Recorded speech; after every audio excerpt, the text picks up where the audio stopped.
Why don't we just take you back in time? I went out to Hampton Downs the other day and I went right back in time.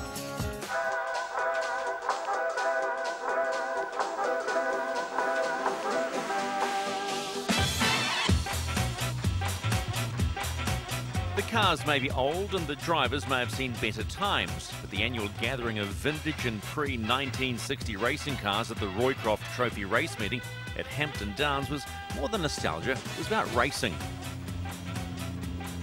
Some cars were feeling their age, including this GCS Special, a car that started life as a midget racer with an incredible history in New Zealand motorsport.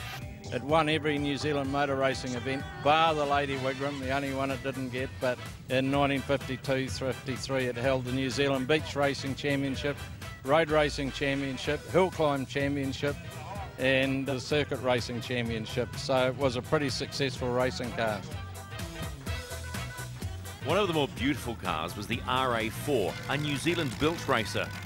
Built in Christchurch by Hick Green in 1950. It was the fourth of the cars that he built.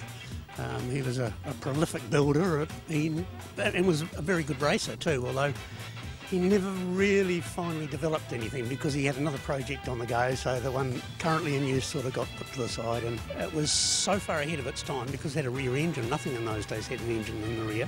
It held a New Zealand Beach Racing Championship in 1952. It did a standing quarter mile in 1950 of about 13.4.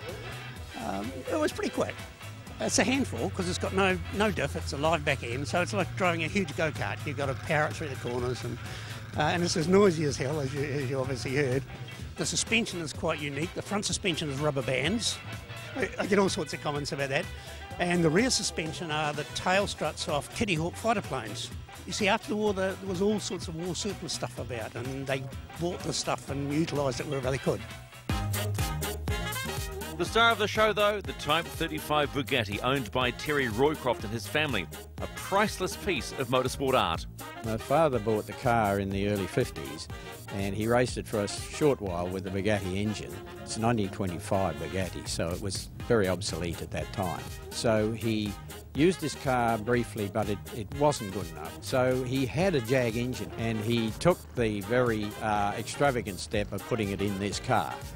The Bugatti was a famous mark, especially in the 20s, and then the Bugatti sort of tapered off through the 30s, and there was no Bugattis being raced by the 50s. Not sure why he bought it. It was obsolete at the time, but he did, and he had it, and he put the Jag in it, and it made it into a rocket ship. Rocket ships they certainly weren't at the weekend, but a lot of fun had. That's what it's all about. There was some real art at Hampton Downs, but as far as art